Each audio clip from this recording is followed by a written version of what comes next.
All right. So hopefully here we go. All right. Book of Deuteronomy. Only took me an extra 8 minutes to get to this point. Oh, by the way, were there any questions last week? Last week, the session didn't record with Zoom, and so I didn't see if there were any questions afterwards. I did see you had some questions a couple weeks ago on what Levites were versus priests and things. I think you basically got that figured out. You know, priests are a subset of Levites. The tribe of Levi is this. They're one of the 12 tribes of Israel. So the tribe of Levi, and then within the Levites, you have Aaron, Moses' brother, who is a Levite, and his family, his descendants, are where the priests come from. And so all the priests were descendants of Aaron from within the tribe of Levi. So Levites are the bigger set. They help out. They're like the vestry / altar guild kind of combined together. And the priests are a subset within that to actually do sacrifices and do some very specific things. Not because they're wonderful, but because they descend from Aaron and they're chosen just to do those roles. So I think I think y'all kind of got close to that a couple weeks ago, but just wanted to say that. There was also a question about cleaning off the mercy seat when you splash the blood on the Ark of the Covenant on the lid. There's nothing I've ever heard of about cleaning it off. Maybe some insects would get in there and eat it up, eat the blood up, or maybe it would just dry up. You know, that's part of nature in some ways, and nature in some ways in the Old Testament is holy, and humans getting in there with a scrub brush would not be. And so they may have just left it, but that's a wild question and one I've never heard anybody think of. They did carry the thing around, and so maybe if you're out in the desert with some dust and stuff, maybe it would sandblast off. I don't know. Any questions from last week or from this week before I dive into Deuteronomy here? Jim? Yeah. Yeah. A quick question about the Levites. Yeah. If I understood it correctly in my readings, that only men are classified as Levites. So wasn't Miriam considered a Levite? Miriam would have been of the tribe of Levi, but she wasn't a Levite as far as the functions. Those were male functions. Okay. And so I guess that's a good point, Becky. There's more to the tribe of Levi than the male Levites. You've got all the women and the kiddos too. So that's a very good question. And later they would constrict the priesthood even more. It wouldn't just be the descendants of Aaron, but it'd be the descendants of Aaron through the priest Zadok. In fact, they took the name Zadok sees from that, from his name. Sadducees is where that comes from. So it's even a refining of who gets to be a priest. Not just Aaron's descendants, but within the family of Zadok, within Aaron's descendants. So it's even smaller. Well, Bob had his hand up too. Of course I did. So a couple of things that struck me. The story of Balaam and Balak is it's kind of the only story in the Torah that's kind of off. It's like an off-camera background story. You don't see the children of Israel anywhere other than there. And I know it was part of the lectionary 2 or 3 months ago, and it struck me as a very odd story 2 or 3 months ago, and I have not changed my mind. And the only other thing I'm thinking about is, you know, the punishment of Moses. He doesn't get to go to the promised land, and the notion that he got a little petulant. He's striking the rock twice. It reminds me, the handset on the telephone in my office has a crack in it that corresponds to a dent in my credenza. I can't remember why I was particularly annoyed that day 10 or 20 years ago, but I just bammed it. And that's kind of what Moses is doing. He's just, you know, gosh darn it, you know, here you go again. He just banging the heck out of it. And pretty, and that's enough to ban him from the promised land? Well, and not just banging the rock, but banging the rock without God telling him to bang the rock. In Exodus, he bangs the rock. God says, bang the rock, and he bangs the rock. Here, he just goes and whacks the rock. And so, you know, it's yes. The way they spin it is that he's not obeying God's commands. He's trying to use maybe use his power instead of, calling on God's power or whatever. He's just assuming he's got the power now, perhaps. But no, it does seem rather harsh you don't get to go in the promised land because you messed up this once. I think really the other piece of that is he's 120 at that point, at least in the canonical text. That's the traditional age, and it's time for new leadership to get them into the promised land. John's got his hand up, but yeah, that is strange. And the Balaam story is weird. It does seem like it had some separate it was a separate story perhaps that got incorporated into the book of Numbers there. But it is an odd story, no doubt. John. Yeah, Jim, I was struck in Deuteronomy that in one of in Moses's first speech there, that their time in the wilderness was really a time often of serious war in which they annihilated a couple of competing tribes. And how does that jive with the Ten Commandments? There was a lot of killing that went on. Yeah. There's going to be more. Wait till we get to the book of Joshua and the book of Judges. There's going to be lots of killing in those books. With the Ten Commandments, the way you make that excuse is the Hebrew really says you shouldn't murder. It doesn't say anything about capital punishment because there are all kinds of capital offenses in the Torah, and it doesn't say anything about war. So that's the easy way to slide out of that. But the more difficult piece is this tribe has been chosen, and God does seem to favor them over their neighbors, and God does seem to want them to have military victories at times. Now, that will get nuanced, that will get pushed back later on in scriptures, but at this point in the Torah and this point in Joshua and Judges, which is what's coming up, it is pretty brutal, and that's one of the hardest things for 21st century Christians and 21st century Jews to deal with. One of the things, this is off subject, but there's been a recent incorporation into the Seder meal, a fairly recent tradition, that as you're celebrating your escape from Egypt, you remove 10 drops of wine with your pinky, I believe, out of the cup of wine to lessen your celebration because of the 10 plagues, and remembering that the Egyptians suffered. In fact, they suffered death of their firstborn, and so your celebration is lessened by their suffering. That's a later Jewish incorporation, but they're trying to deal with that similar thing. How do we deal with the fact that God helps us at the expense of these other tribes, these other peoples in the Middle East at that time? It's not an easy question, John. It's not one that is going to end with Deuteronomy. It's going to continue. Any other thoughts here?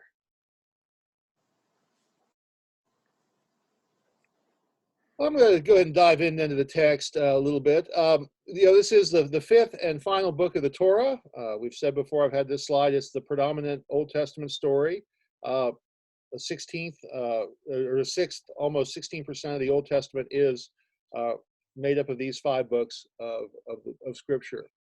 And the book of Deuteronomy, Renee's computer's slow here, getting the wheel of death. There we go.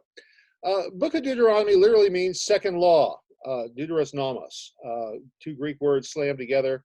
If you're a geek, a chemistry geek like I am, you may remember deuterium is hydrogen with a second particle. It's got an atomic weight of 2. So deuterium is the name for 2, deuteros. We use it in biblical scholarship too, things like Isaiah, 2nd Isaiah, Deuterocanonical, the second canon, or the other canon of writings, books that don't make the cut into the Old Testament or New Testament.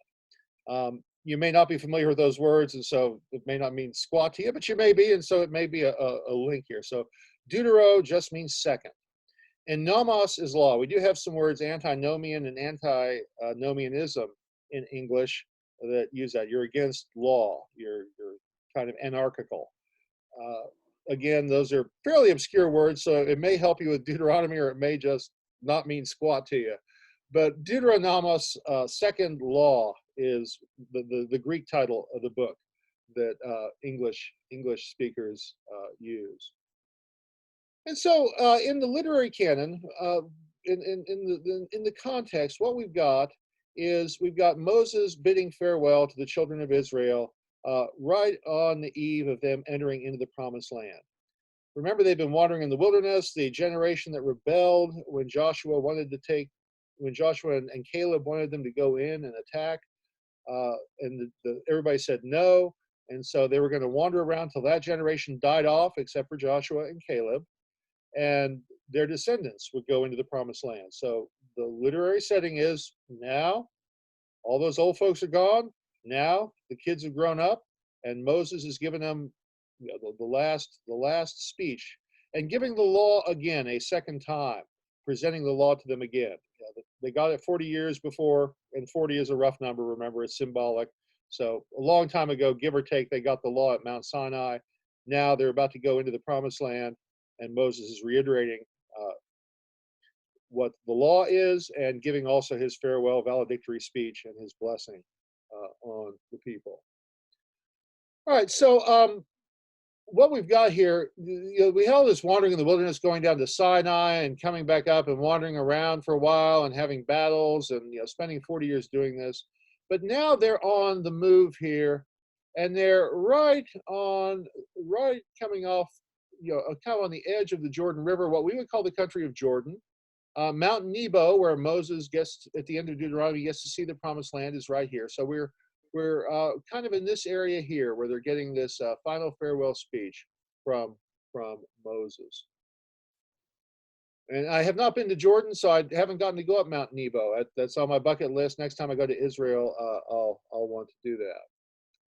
All right, not going to have a lot of time to go into this, plus Renee doesn't have my biblical software, so I won't call up the biblical text here like I wanted to do.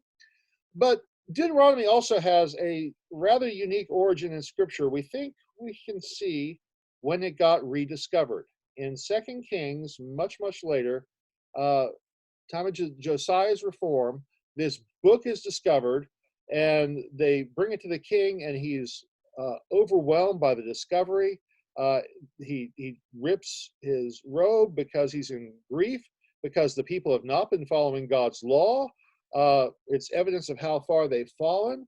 So he has this public reading of the book. All the people gather for this public reading, and the people basically renew their relationship to God. Now, this is just a few decades before the exile. This is things have really slipped, and we'll go through this history later on and see how bad things are going to be. But apparently, Deuteronomy is this book that is rediscovered, or a good chunk of Deuteronomy is this book that's rediscovered by the priests in King Josiah's time. And so it's just a marvelous story. I'd encourage you to read it, and if not, we'll get to it later in the spring when we're into 2 Kings. So we've got this book discovered 622 BC, about 600 years after Moses, and it is a reformation. It sparks a reformation, and it really is one of the high points in Jewish history religiously. From the time of King David until the exile, really this is the highest point after King David's time. King Solomon started good and then fell off the cliff and was horrible at the end. We'll get to that later too. But King Josiah is one of the great religious heroes of that period, and this book of Deuteronomy was a huge part of his reform and the reaffirmation of being the people of Israel. Then after Josiah gets killed in battle, everything falls apart again, but that's another story we'll get to later. So there are a spectrum of theories out there about where this Deuteronomy book that Josiah's priest discovered comes from. And there's a whole range of scholarly opinion. It ranges all the way from the more fundamentalistic thing, well, Moses wrote it, it dates back to the time of Moses, just as it is, down to theories that it was written by some priests in Josiah's time, 600 years after the fact. Your book goes into a fair amount of detail about some of these theories, and they especially land on one of the middle theories, that it probably maybe had some core of Moses' tradition, but then it was developed a few centuries later and then got lost and then was rediscovered in the temple. So your book goes through that, but there is a whole spectrum of theories, and you will see various scholars on various places about where Deuteronomy came from, all the way from it was written in 1200 to it was written at the last minute in 622 BC, just in time to be conveniently discovered.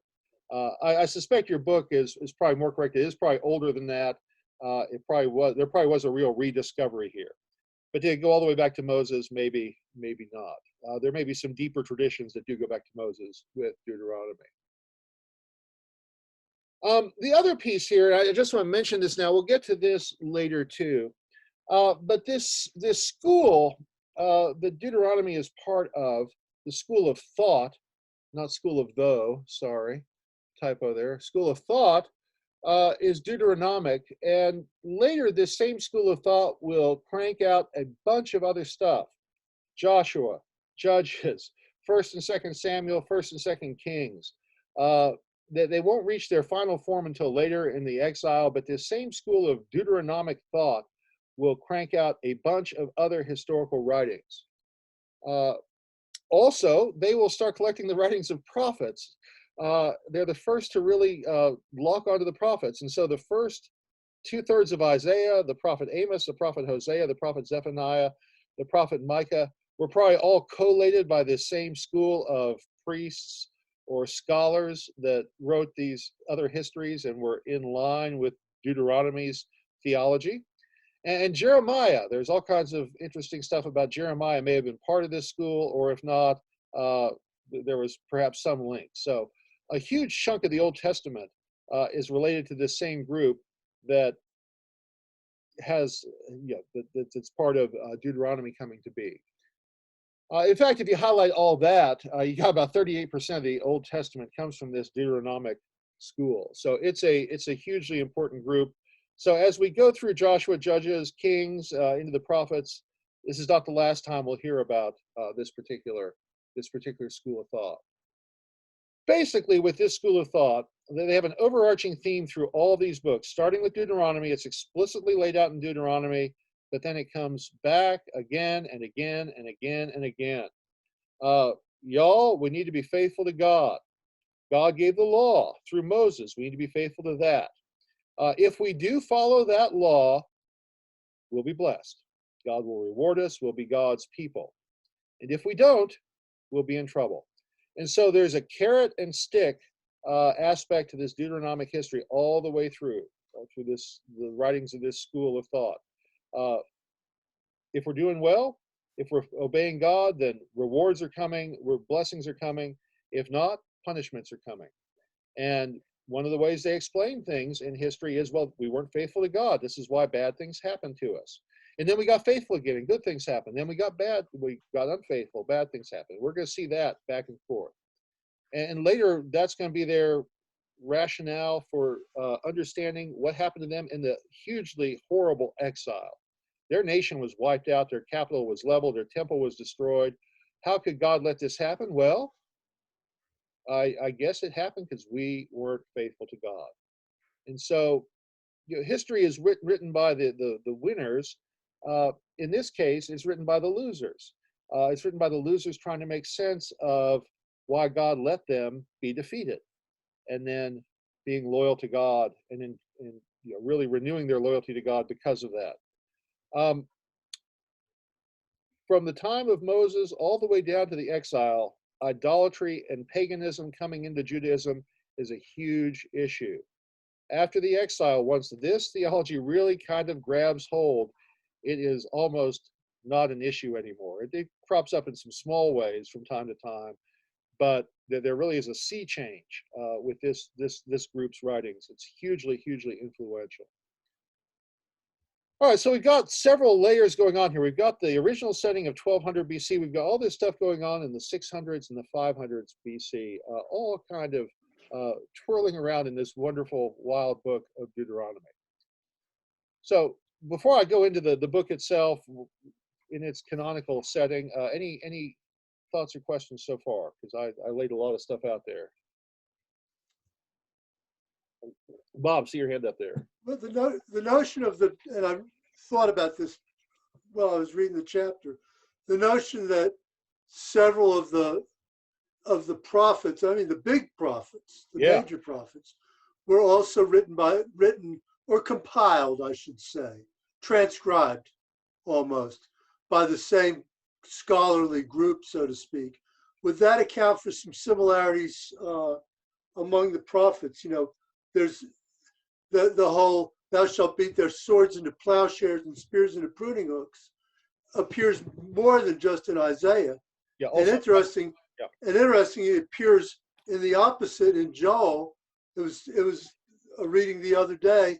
You shall beat your pruning hooks into spears and your plowshares into swords. right. So could it be that that's why it and other prophecies that carry over from prophet to prophet? There could be some of that. The other piece is that the prophets probably were familiar with each other in some ways too. You know, especially ones that were, you know, contemporaries. There was some of that. And the other piece too, Bob, you know, we need to lay out there, if these prophets are speaking in some way for God, then maybe you know, similar messages also come from God wanting them to say these things. But I think it's a yes, and a yes. It's probably some combination of all those things in different degrees. So, yeah. Kathleen. This, how can I make this short?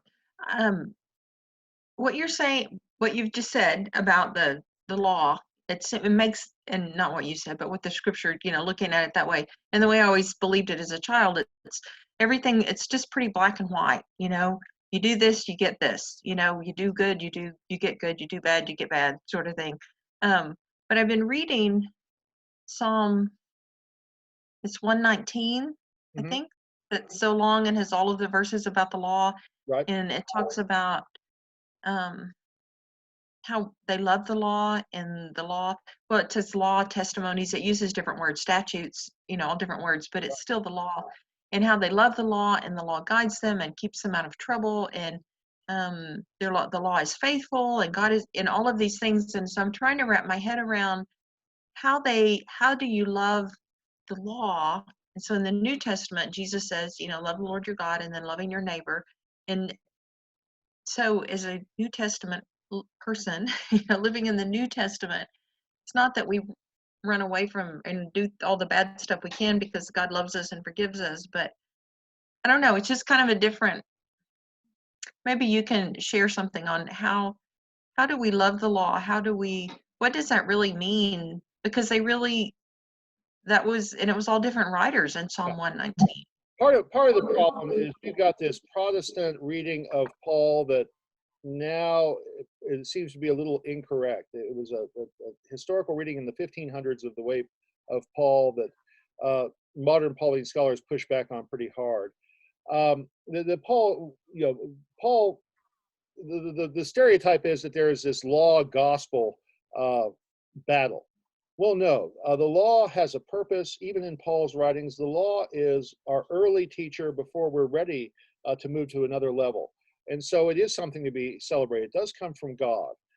It is something joyful. It doesn't get us all the way, but it gets us off on the right foot.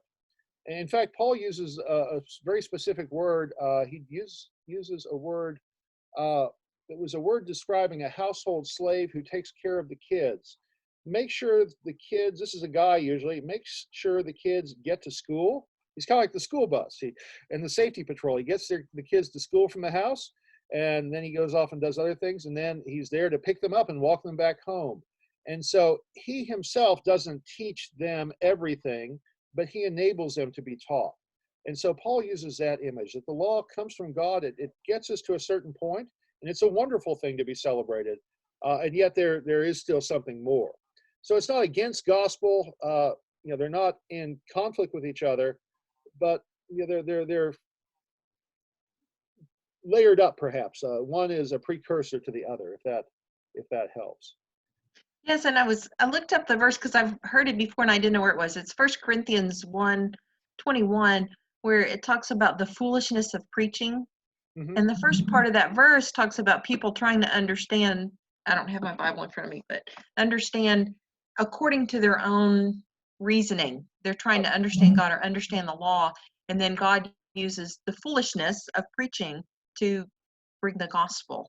And so I think about, that's why it's important for us to study, to come to Sunday school, to go to church, to have these teaching and interaction, because it's through that sort of brings us back around and gets us away just from our own reasoning to have the reasoning of God or the wisdom of God. Does that make sense? It does. And Paul in that section is also pushing back against Greek philosophy too, and the Yes. wisdom that the Greeks had. So yeah, so that's good, Kathleen.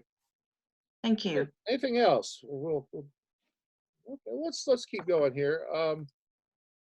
So I mentioned the setting, new generation, and so Moses reiterates. He kind of tells the history of what's happened. What happened 40 years ago. We've only got 3 people left: Joshua, Caleb, and Moses, who were there. Aaron's dead, Miriam's dead, everybody else is dead. So this is the old timer sharing. This is what World War II was like, kids. I remember Lee Susie, Mary McCormick's dad, and he would talk about being at Pearl Harbor, and that he's dead now, but boy, that was powerful to hear Lee talk about being on the battleship Utah while it's being torpedoed. I mean, that's and so this is kind of that same thing. Moses giving that last eyewitness testimony about this is what happened, and about what's coming. Moses is a prophetic figure, and so this is also what's coming down the pipe. This is what you can expect after I'm gone. And so the basic outline of Deuteronomy is here. We got several speeches from Moses. Then we get some laws thrown in, the Deuteronomic Code. Then we get some more things from Moses. Tells him to do a ceremony of dedication, some blessings and curses, a third speech from Moses, and then his upcoming death, and then a final song of Moses and his death, blessing of the people and his death. So we'll look at those briefly here. We won't spend a lot of time with the Deuteronomic Code. There are these codes that we've talked about before: the Covenant Code, the Holiness Code. The Deuteronomic Code is certainly one of those kinds of things. It's a collection of laws that is placed in the middle of Moses' speaking about all these other things, the history and everything. He also gives a chunk of laws here as well. Now, they're really kind of a rehashing of stuff we've seen for the most part. Some of it's organized thematically, some is just random and haphazard. We've seen that in other sections of law codes. Sometimes you get some real strands of continuity, and then all of a sudden you get these things kind of jumbled together. Deuteronomic Code, same way. Then I want to talk about these speeches. So we've got Moses talking about history, and then he focuses back on Mount Horeb / Mount Sinai. They're a little out of order. It kind of, Moses, why are you starting with the history after Sinai? Then you go back and talk about what happened at Sinai. Well, that's the way Deuteronomy is organized here. So the first speech is about what happened after we left Sinai. And remember, Mount Sinai, Mount Horeb are the same mountain, 2 different traditions, strands of tradition, calling them that. Some Bibles just translate it Sinai all the way through. Every time Horeb shows up, they translate it Sinai. Horeb, I believe, was the northern Israeli designation more, and the Judean designation was Sinai. And so same mountain, 2 different names. So also there's some J and P stuff, but we won't go into all that too. So Moses talks about that. He talks about how he had to appoint some sub-leaders. He couldn't handle all the administrative stuff himself, so he appointed some others to help. He retells the story of the spies going into the promised land and what happened, and that's why we've been wandering around, y'all. And then he says, as John points out, that there have been all these battles with other tribes. And one of the questions with these battles that we'll get to with Joshua and Judges is, are the kill counts inflated? Vietnam, there's a big problem with inflating the number of people you killed, and there seems to be maybe some of that going on.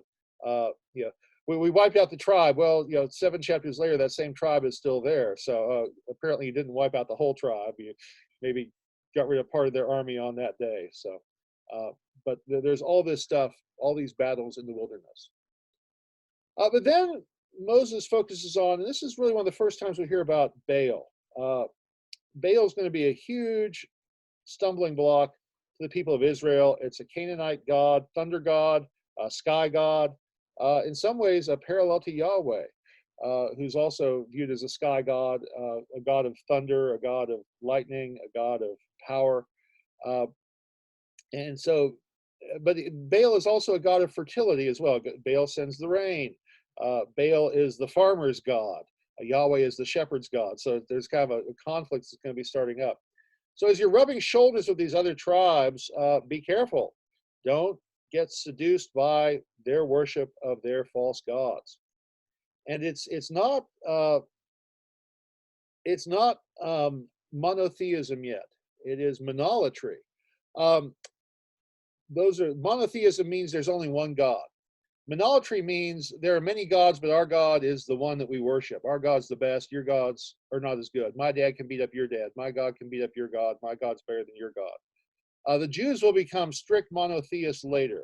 At this point, they are not. They are still, Yahweh is our God. We'll have no other gods in place of Yahweh or in precedence or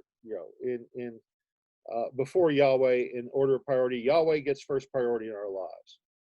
So Moses is already cautioning him of something that's going to come up over and over again in the Deuteronomic history, this worship of these false gods of the neighbors, the Canaanites, the Edomites, the Moabites, all of them.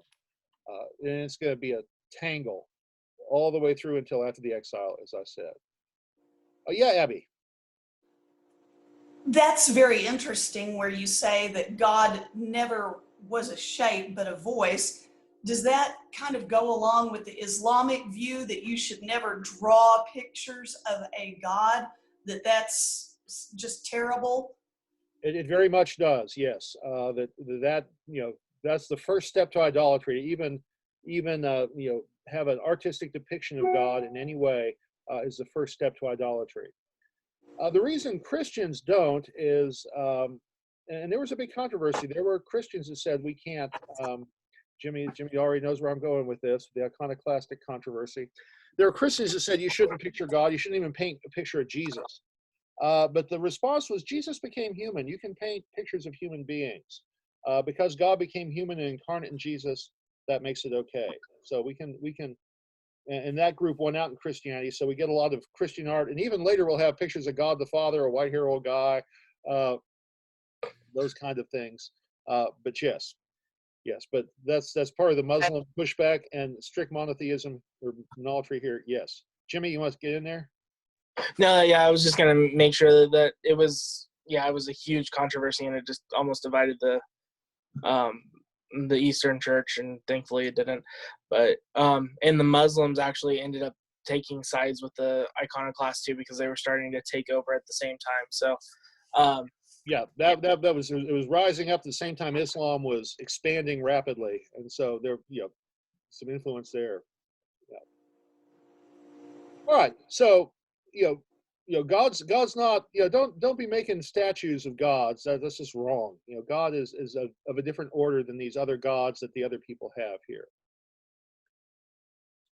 And then Moses' second speech starts, and he goes back to the events at Mount Sinai, at Mount Horeb. He talks about the giving of the Ten Commandments, and the listing is there. It's pretty similar to what's in Exodus. There's some slight variations, but it is very recognizable as an alternate version, pretty close alternate version of the same Ten Commandments. There are also some wonderful statements in chapter 6 that are hugely important to Judaism and Christianity. It starts out with this kind of introduction from Moses. Obey these commandments, teach them to your children, keep the decrees all the days of your life, so your life may be long. Carrot and stick. If you keep these things will be good for you. And I'm going to take you in the land of milk and honey. But then the next lines are rich with things that get picked up later. Verse 4, Hear, O Israel, the Lord is our God, the Lord alone. That is the great Jewish creed. That is the great Jewish call to prayer. It is the great Jewish statement of faith, the Shema. It's used over and over again in Judaism. And then right after that, you shall love the Lord your God with all your heart, all your soul, all your might. Jesus quotes this as the greatest commandment, and the second greatest is love your neighbor as yourself. And then a couple of verses later, there's a command to bind these words as a sign on your hand, fix them as an emblem on your forehead, write them on the doorposts of your house and on your gates. And Jews, especially Orthodox Jews, do that to this day. There's an Israeli soldier. He's got a little box on his forehead with scripture in it. He's got a little box tied to his arm with all these straps in direct obedience to that command. And you can purchase in Jewish gift shops or on Amazon these mezuzahs. These are phylacteries, by the way. Jesus talks about the Pharisees making their phylactery bands broad so people can really see they're praying and got their stuff strapped on right. Being a little hypocritical, but making a show of their religion. He doesn't say it's bad to do this, but just don't make them broad and want to get attention for it. Mezuzah is, you got a little scripture scroll that goes inside this little metal case, and you nail it or screw it to the doorpost of your house. And good Jews will touch it as they enter oftentimes. And Reformed Jews, I don't think, do this as much, but Orthodox Jews still strap on their phylacteries for prayer. I watched a guy do it on an airplane, a TWA airplane, over the Atlantic on the way to Israel from New York. So it takes a little while. You don't just put on a cap and go. It takes a while to strap this on correctly. So those verses are important for Christianity and Judaism later on. We are running a little long here. So second speech, God also talks about serve God, don't follow the other gods. That'll kindle God's anger. You'll be in trouble. So stick with the one that brought you to the dance. God brought you out of Egypt. Stick with God. Then Moses retells the story of the golden calf and having to cut new tablets. Again, watch out for idolatry. Even in Egypt, even after we got out of Egypt, your ancestors had these problems. Don't do what they did. Learn from their mistakes. Then after these first and second speeches, after the Deuteronomic code, there are some things Moses talks about, celebrations they have to do once they get to the promised land, setting up some pillars, offering sacrifices, proclaiming they'll follow God, and reiterating that there'll be blessings and curses, carrot and stick if they do, or don't. Then there's a third speech. Moses reminds them, again, carrot and stick, rewards for obedience, warnings against disobedience. Moses also talks about his impending death. He anoints and ordains, basically, Joshua, brings Joshua to the tabernacle for God to bless him as the new leader to take the people on into their next phase. And then Moses does like any father does in Genesis. The fathers often give final blessings to their children, and he also has a farewell song. And so we get this prayer of blessing and final song of Moses. And then we get the death of Moses narrated. Now, how could Moses write down about his own death? Well, that was one of the first things that 1,600 years ago was pushback against the idea that Moses wrote the entirety of the Torah. Well, how could he write the last part? Well, maybe he knew as a prophet he was about to die and wrote down what was going to happen and then died. I think of Monty Python, the guy, the castle of, or maybe he died while he was writing. Well, he wouldn't have carved, he would have just stopped.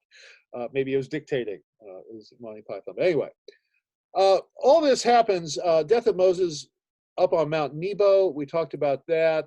There's a church up there supposedly now. Moses goes up from the plains of Moab to Nebo. God shows him the promised land, says this is the land of Abraham, Isaac, and Jacob that I promised to their descendants. So you can see it with your own eyes. You won't cross over, but you can see it with your own eyes. And supposedly from up there, on a clear day, you can see the Mediterranean, which is a good 60 miles away.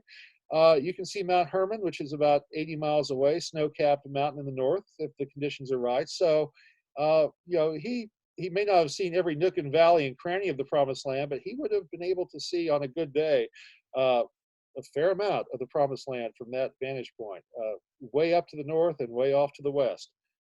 So it's supposedly a very powerful location, especially if the day is good.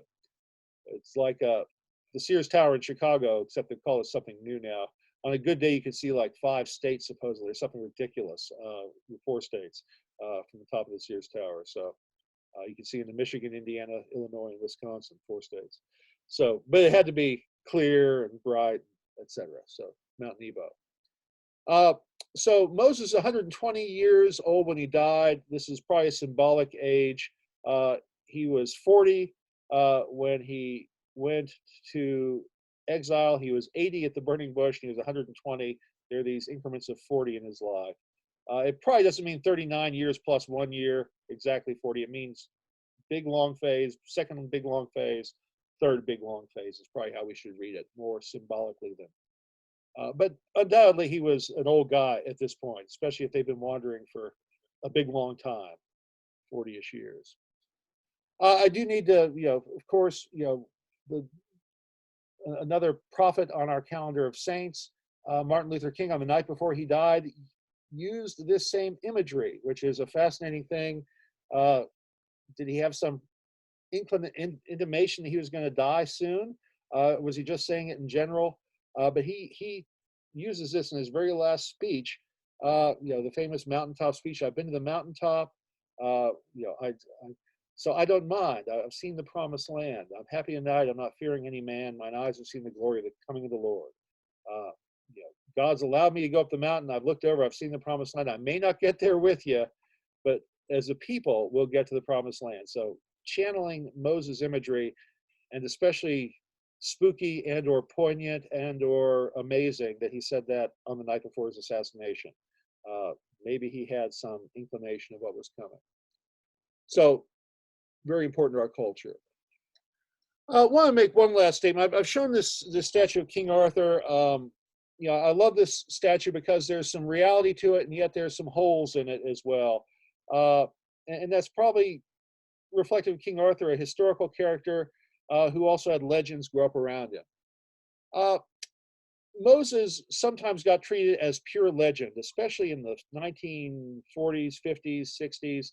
Oh, it's all made up. There's no reality to it. The pendulum has swung way back since then with scholars. I love what your book says, and so I'm going to put a couple quotes up from your book. First quote: the cumulative portrait we get of Moses in biblical tradition is of a reluctant but gifted leader. And while we have no independent corroboration of Moses's existence, there's no corroboration from other historical documents, he dominates biblical tradition to such an extent that we can reasonably assume he existed. So this is not it's all made up scholar. This is a guy, the pendulum has swung back. Moreover, the presentation of Moses is not that of a model character. He's not perfect. He's got an Egyptian name. He's married to a non-Israelite woman. He may not even have been circumcised at birth. There was all that stuff about the foreskin and the angel coming. But his leadership is often challenged, and his anger is often noted, as is God's anger, Yahweh's anger with him. Then a little bit later, though, Coogan says, underlying the traditions about Moses, that is probably a historical person. More than any other single individual, Moses was the human founder of the religion of ancient Israel, whose basis is the idea that Israel was the people of Yahweh. Their relationship is expressed in terms of covenant, with Yahweh metaphorically understood as Lord, suzerain, husband, and parent. Israel's covenant obligations are codified in various forms of the Ten Commandments, the Decalogue, in which the divine action in delivering Israel out of Egypt becomes the motive for exclusive worship of Yahweh and the model for treatment of one's neighbor. So worship of God and treatment of love of those around you. And so I think Coogan puts all that especially well. And so one of the reasons I chose him for a textbook is he does give a fair breadth of scholarship and gives you kind of both ends, but he's very solidly in kind of what I would call the orthodox middle here. He's not on a kooky fundamentalist extreme, but he's not one of the, oh, it's all made up and it's all legendary and there's no reality to it. You can see from these statements here, he's in that middle stream very, very solidly. Okay, we went a few minutes over there, especially since I started late, but any final thoughts or questions here?